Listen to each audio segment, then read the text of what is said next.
Oh yes, yes, yes, yes, yes, yes, yes, yes, yes, yes. I've got a box, and I'm hoping I've got the right box, because I picked up this box from home and then came over here, the cottage. I'm also a bit concerned by this. That's not what you want to see when you get a box delivered. Now, I've actually been delayed quite a bit getting this done. Got delayed by COVID. Got delayed by being stuck in the States. If you want to see any of that, then I'll stick a link up here somewhere. But now I'm back and finally able to open this up. This is it. I bought the GH6. I bought it because I think it will help me. I think it will help me improve. Now I know people say don't blame your tools, but I use the GH5 at the moment, and GH5 is a great camera, and for those that want to try and make improvements in colour, in quality, in cinematography, in the overall look, a GH5 is a fantastic camera. However, for me, there's a couple of little things that hold me back. The autofocus, contrast based, and it's a bit hit and miss. At the moment, I've got this on manual focus, just so that I know it's set and forget. Now, because I'm not moving around, no issue. However, when I do come to move around, it gets a bit more tricky. Things like sliders, for example, where you want that autofocus to be on track and on point. This obviously doesn't work. So I decided to make an investment in the new camera. So this GH6, I'm hoping it's got a better processor inside of it for starters, and I'm hoping that this will help with things such as the autofocus. Now, I did think about going down the Sony route, and I was seriously tempted with the A7 S3. However, there's 3,700 good reasons for not going down that route. £3,700 sterling is a lot of wedge. And then we've got these, the lenses. Now, I've made a significant investment in all of these pieces of glass, and there's another one on the camera as well that's there at the moment. So to switch out the camera body, if it's not just the camera body, I'd have to switch out all my lenses as well, and that's well expensive. So realistically, to go for a Sony camera, I would have to be spending in the region of about £6,000. But this for me is a hobby, and although I'm growing the channel and I'm really pleased that you guys come along for the ride and watch the stuff that I put out, it's small scale. You know, this is I don't think it's going to ever be anything more than a couple of hundred people that are subscribed to this channel. If it does, fantastic. It's great. I love making this stuff, and I put it out because I love making it. It's definitely not for, I don't make any money off it. So what do we have then? Camera, strap, hook, charger, a battery, a bunch of belt clips, and a UK charger connection. Cable and cable. And that is pretty much that.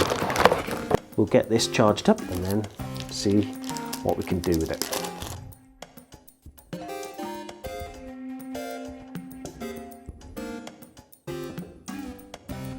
Right then, first test, the GH6. I'm using everything as it comes out of the box. I haven't even got a microphone added, and gotta say, I'm impressed. This bloody focus is awesome. What a difference, what a difference. I mean, look, that's my only light source, and the room is pretty dark, and yet, it's just working. That's really cool.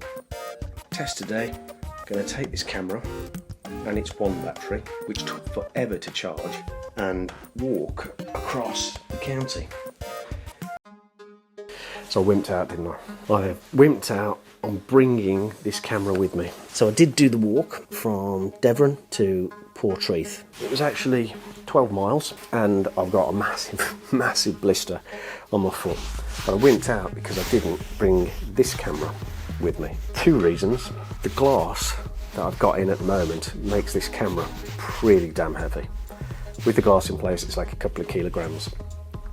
The couple of kilograms and the water, 1.5 litres, so again another 1.5 kilos, plus the other lenses would have been about 5 to 6 kilograms of weight. It doesn't seem a lot, but for me, for somebody that hasn't done any walking exercise, no prep for this at all, I just said to the current Mrs. B, come on, let's go and do it. So we did. And yeah, my feet have paid the price, but I'm glad I didn't bring the camera because it would have been too heavy. So, didn't get to test out the camera there, so I'm giving it a bit of a trial now. I've got to say, I'm very impressed with this face-on focus. I've done no setting change other than I've just amended the microphone input, taking it down to -12 dB. Everything else is just as it is. I plugged on a new lens, 7 to 24, so I can do zoom in and zoom out, and pressed record. Now, the sound at the moment is coming through the Rode lavalier and then into the Rode Wireless Go 2 and then back into the mic. So hopefully you'll notice a bit of difference in the quality of the sound now compared to what you heard earlier on. And the room is pretty dark. I've got to say, this is amazing, the ability this has to focus. It's like night and day difference between the GH5 and the GH6. Right, let's give it a try. Tree. Catch. Tree. Catch. Right, let's go now, zoom into the tree. It's focusing. Catch. Wow, that's rapid. Tree.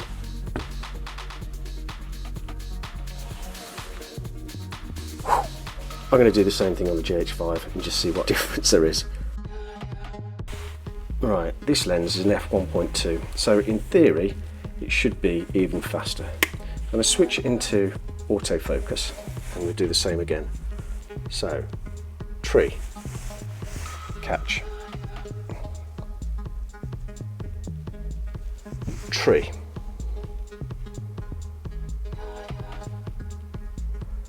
oh my god, come on, it's not even bothering with the tree now. There we go, tree, catch.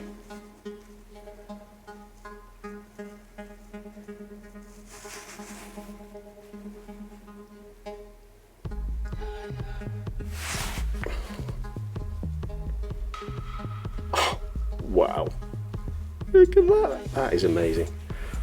I've got to say, that is a win, an easy win for the GH6. Come on, GH5, you can still do it. Got it. Well, I think that is a convincing win for the GH6. It's not doing it, come on, you can do it. It's not working.